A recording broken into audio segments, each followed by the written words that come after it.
Chapter 9. A speech to end all speeches. Luca awoke to find himself face down in bed. He moaned into his pillow. Why would Gran drug him? Or rather, why was she trying to drug Mr. Nuncreed? Shaking the questions from his woozy head, Luca snapped back to the matter at hand.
Augustus Valentine nervously wiped his brow.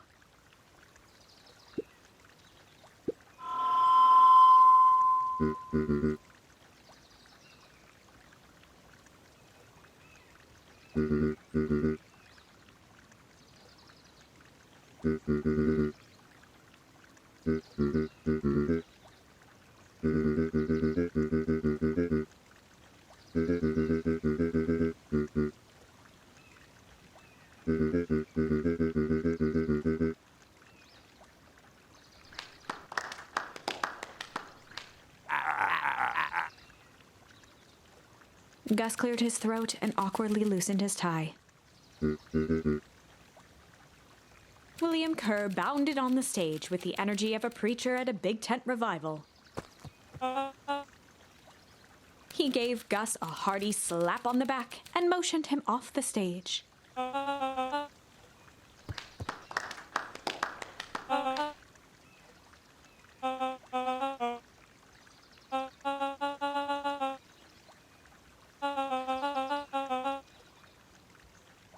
Mr. Kerr pulled a thick stack of note cards out from his vest.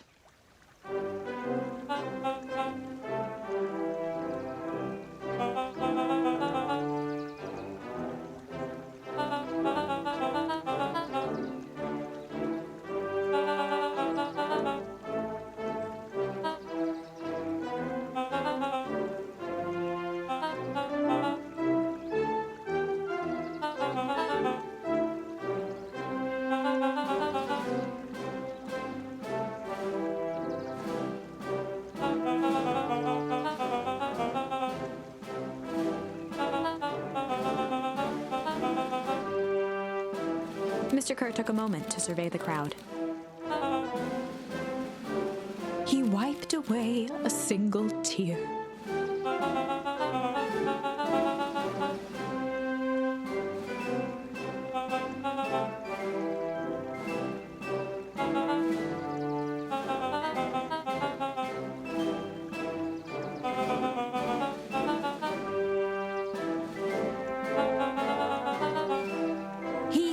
the podium to emphasize each word.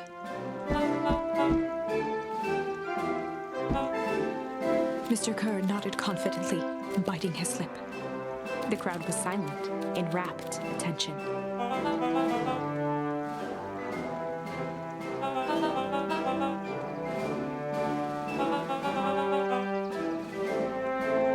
Mr. Kerr methodically made eye contact with each section of the crowd.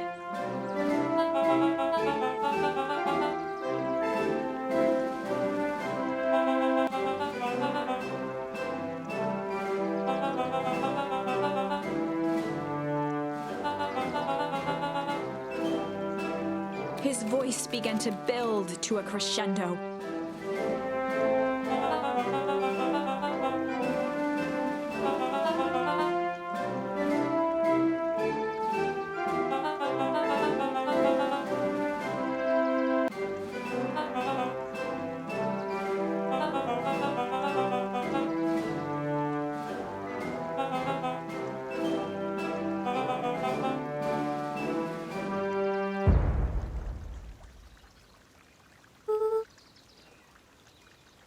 The crowd began to look around nervously.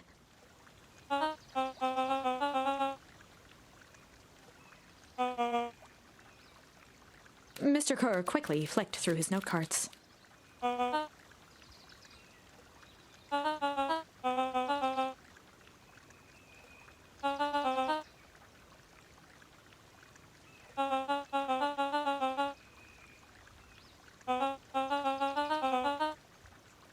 He raised his hands up to the heavens.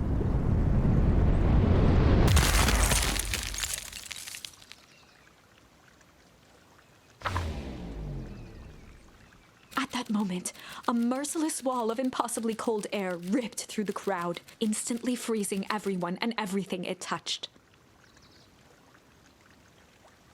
For a man like William Kerr, this was a fitting way for things to end. On a stage, with an entire town frozen in rapt attention for the rest of time. The end. There's that ice again! Whenever I think we're getting close, it comes along and ruins everything! Maybe we should just quit?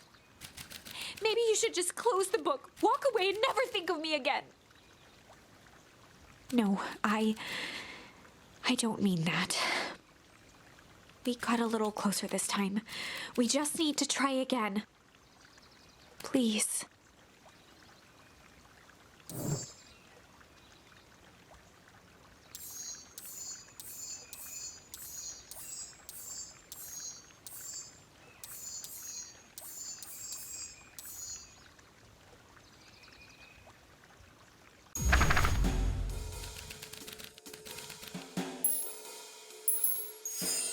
They'd run the classic good cop, sly cop interrogation. Luca and Rollo ducked behind a barrel, leaving Beck to her task. With a few crisp snaps, she roused Mr. Tolliver.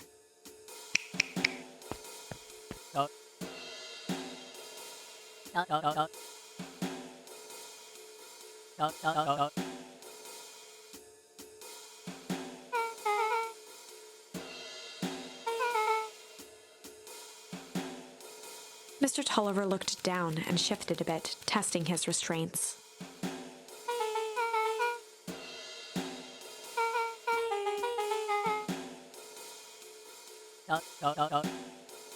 Beck caught herself before letting the surprise manifest on her face. She'd already gotten him to reveal his relation to Gran.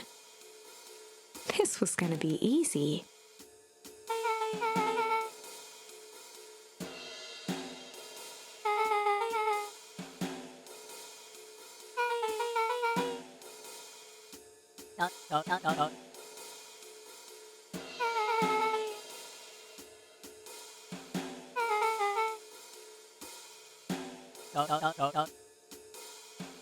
Mr. Tolliver wriggled a bit in his restraints. Beck quickly removed the ropes.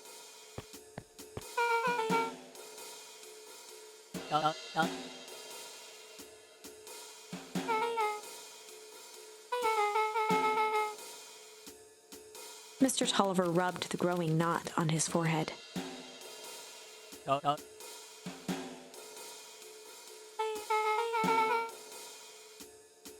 Beck twirled her hand, as if to prompt Mr. Tolliver to finish her thought. Beck shook her head and clicked her tongue.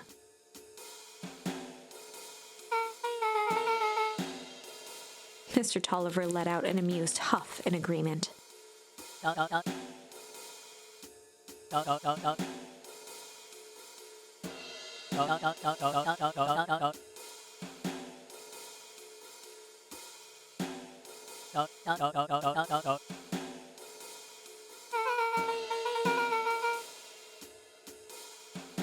Beck was on a roll now, playing Mr. Tolliver like a fiddle.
Heading for the stairs, Mr. Tolliver hesitated and turned to Beck with a puzzled look.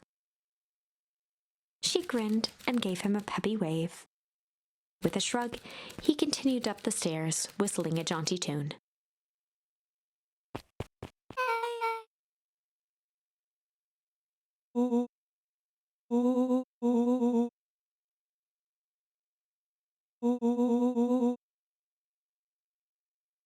Beck blinked slowly in disappointment.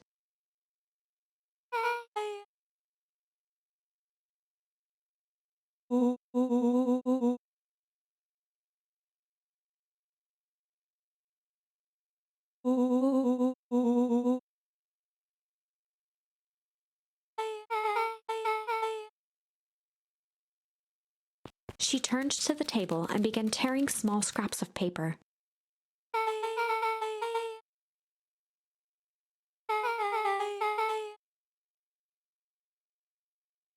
Beck marked each scrap of paper and leaned back.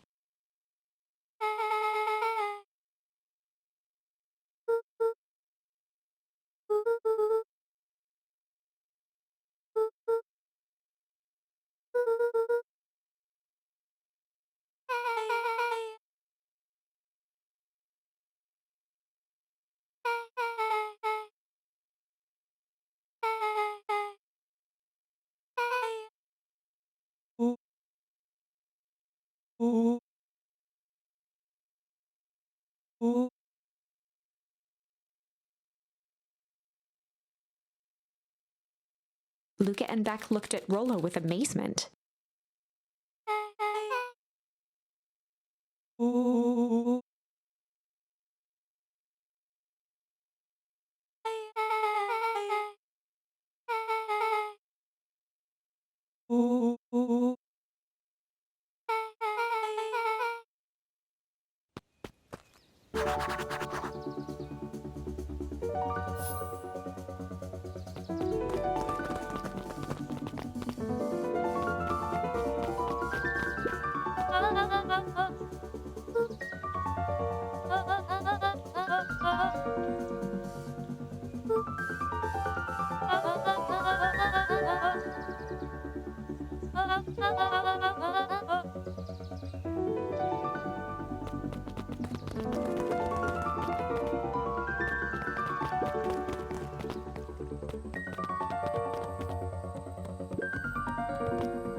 Luca tied a bent nail onto the line.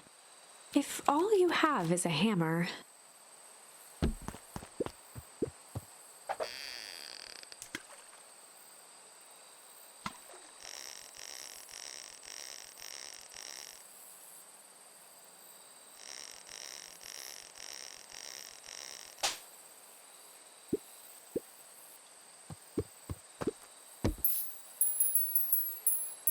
Luca tied a bent nail. If all you have is a hammer...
Gus looked around nervously.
Eris's cry hung in the air.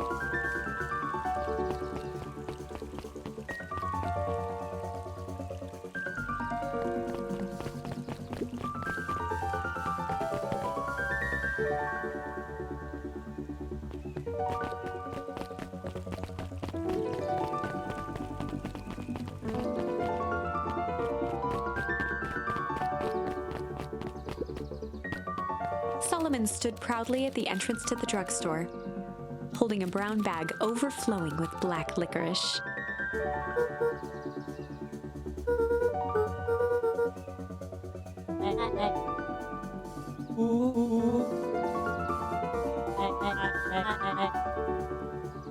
Solomon shoveled a surprising amount of licorice into his mouth.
Beck cupped her hands on the glass to peek inside.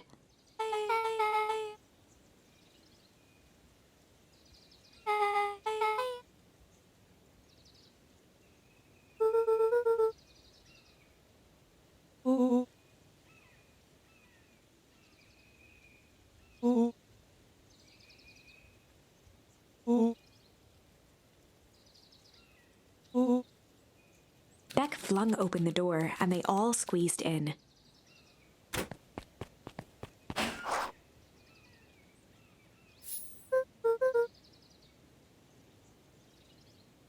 Luca cracked his knuckles and entered the letters into the keypad.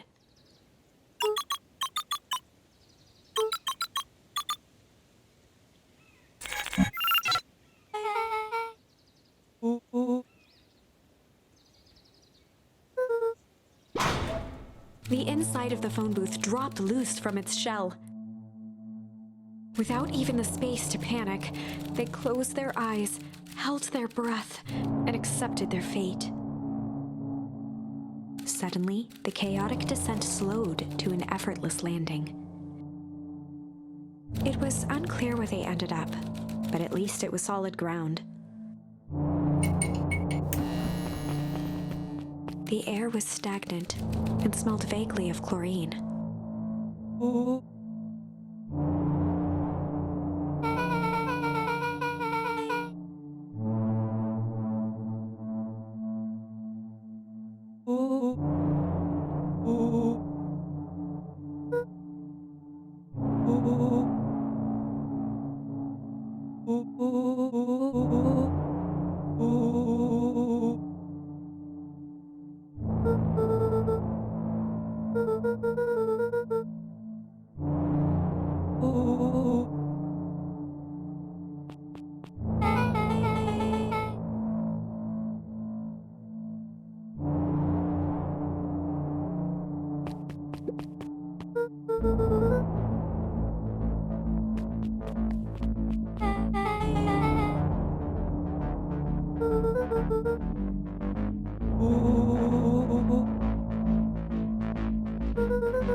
Rollo's hands hovered over the field of blinking buttons.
Joseph waited for a moment in silence.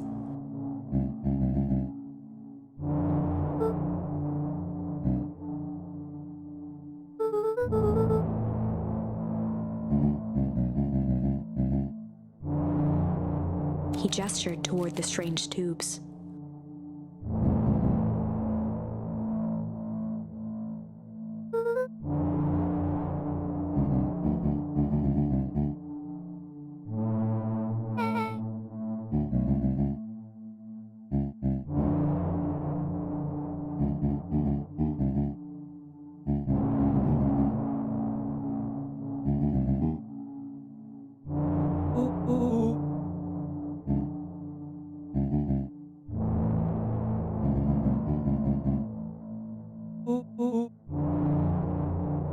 Nuncreed let out a growl of a sigh.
He shook his head wistfully.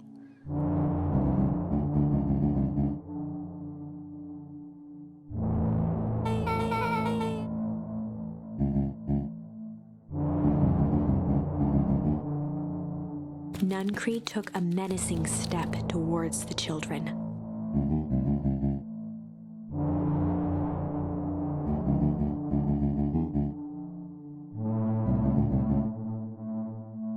Luca began to laugh.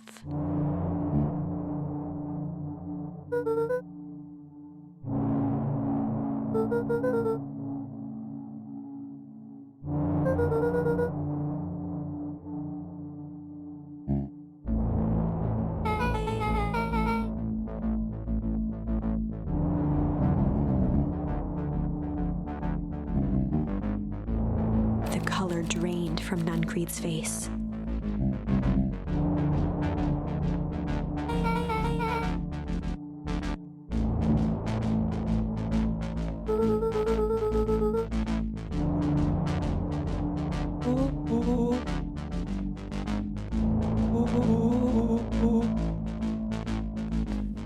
Nuncreed grabbed Luca by the shoulders. His eyes were frantic.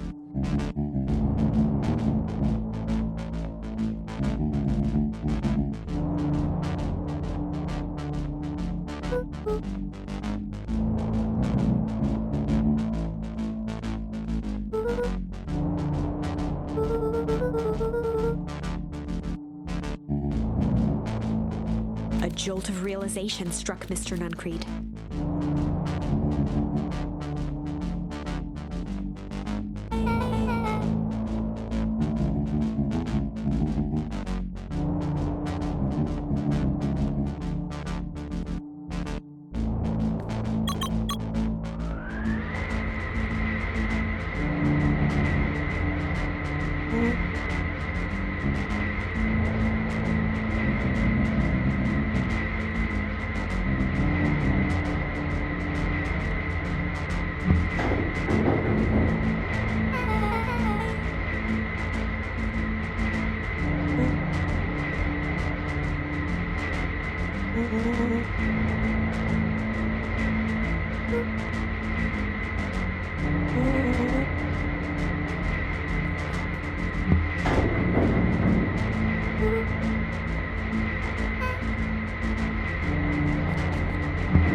Chapter 8.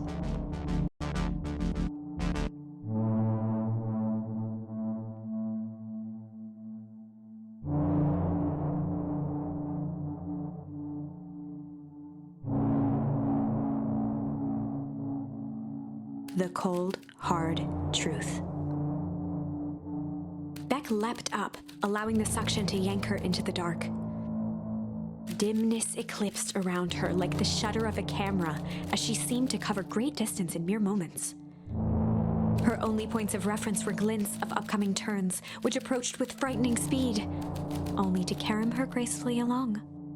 She heard the tinny, distant echoes of Rollo's glee. Once she stopped fighting against it, the ride was impossibly smooth. Then, all of a sudden, as if minutes had passed in an instant, light blazed into view. A burst of wintry air snuffed across her face, and she was flung out into the cold.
As they rounded the corner to the frozen town square, they spotted Mr. Nuncreed inching cautiously toward a pit at its center.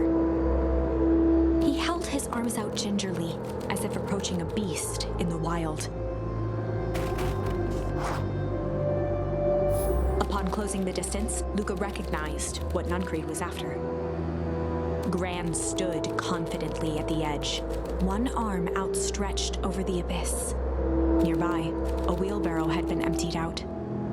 She held a lit torch, which flickered in the bitter wind.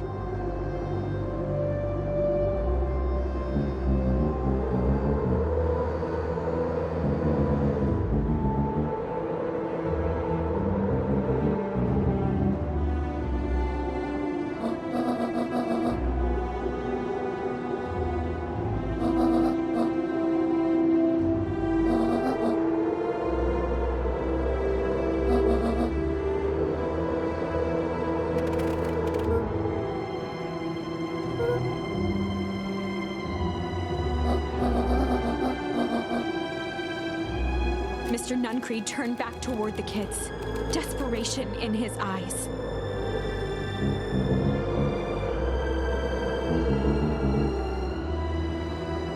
Rollo and Beck held steadfast in awe.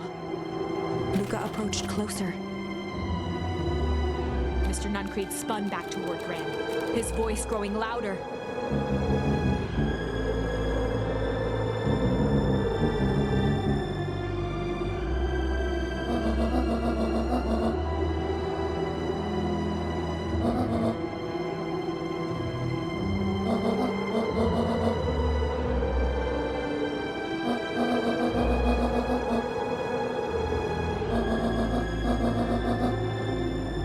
Mr. Nuncreed winced with anguish.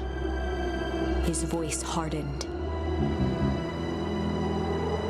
They both now yelled, not to each other, but at fate itself, making their peace with long-held burdens.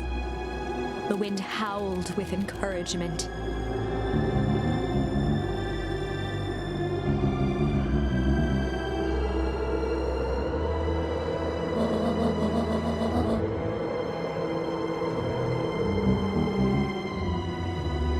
They menaced at each other, both catching their breath.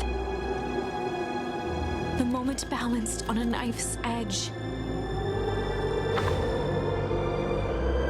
Amid a blur of emotions and memories, Luca's mind flooded with questions. The wind calmed, as if to give him the stage.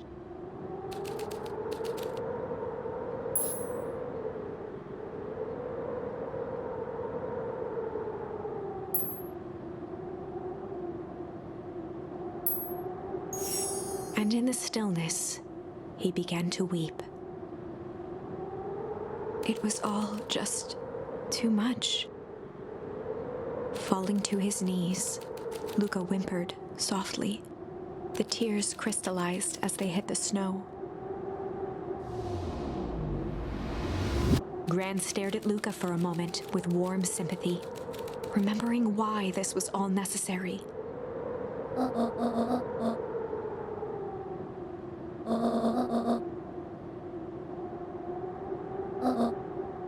She stiffened up and brandished the torch at Mr. Nuncreed.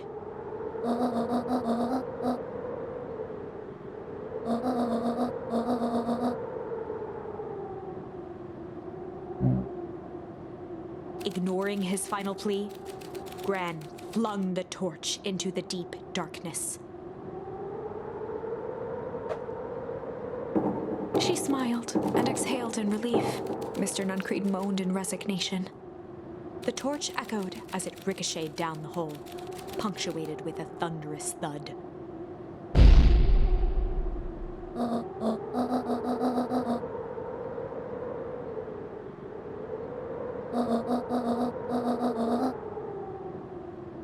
Before Gran could finish, the ground shook her to silence.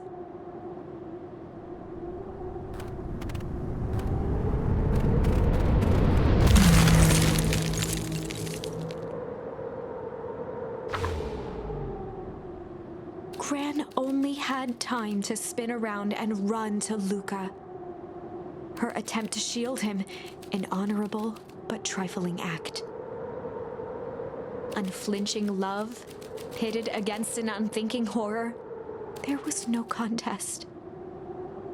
Her warm embrace froze in an instant.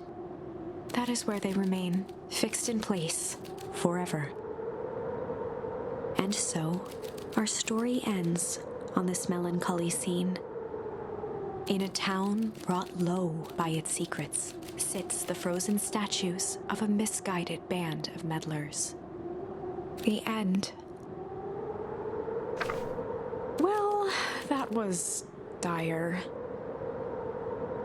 On the bright side, we finally figured out where all the ice is coming from. Now, we just need to find a way to deal with a mystic, unfathomable force of nature.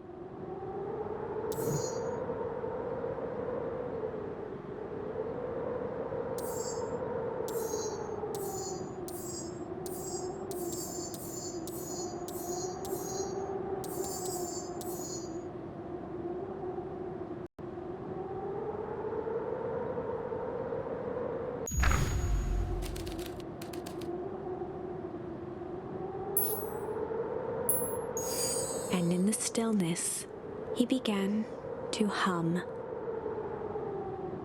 After the death of his father, Luca had trouble sleeping. Each night, his mother would sit at the foot of his bed and hum a gentle melody. It was the only thing that could calm his mind.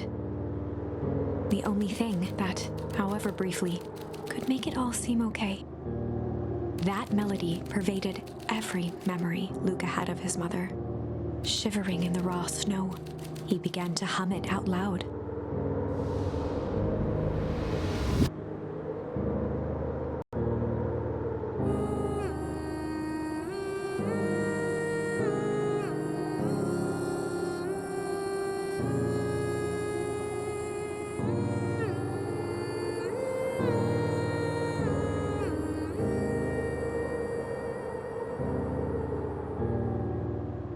Gran lowered the torch, listening closely.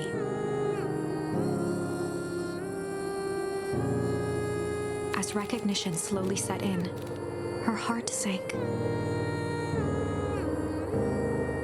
Those countless nights of consolation,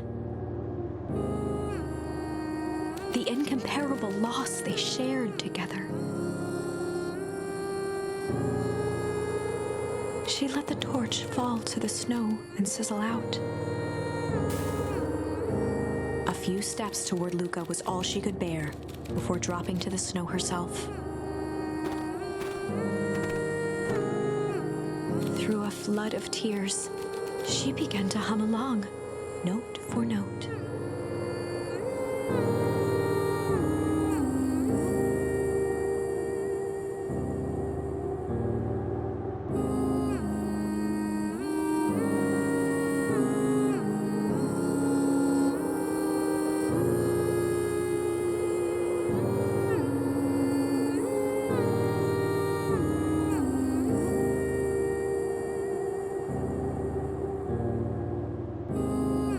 Lifted his head in astonishment.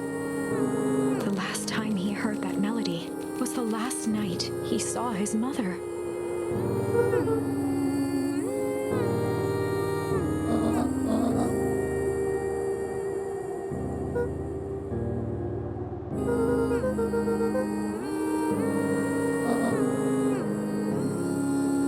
Luca blinked through blurry, watery eyes, trying to see more clearly. He could just make out the impression of a familiar face. He peered across the snowscape at the woman on her knees. Something about her was undeniably his mother. Only smaller, older, changed.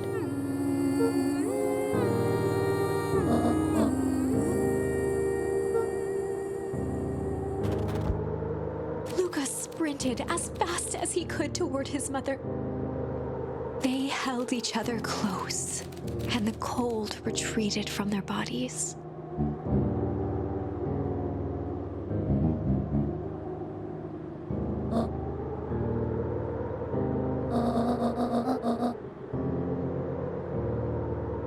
Eleanor looked down at Luca, tightening her embrace in an appeal for forgiveness.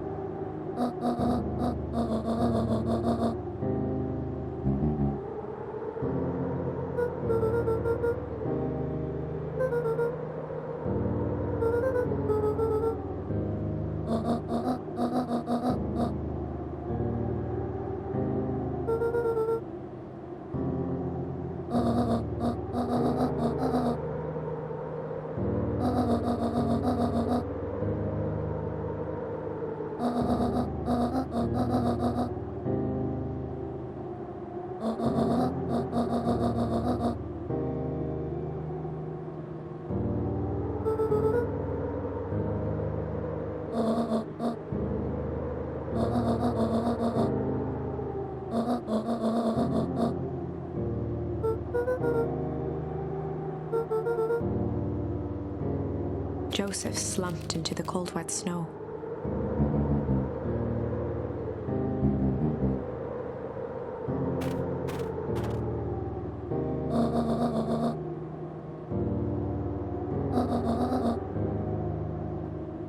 For the first time in a long time, her voice felt like her own again.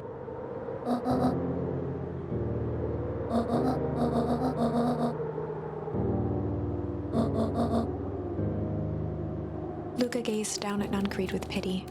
He looked small. Joseph stared into the snow as if searching it for answers.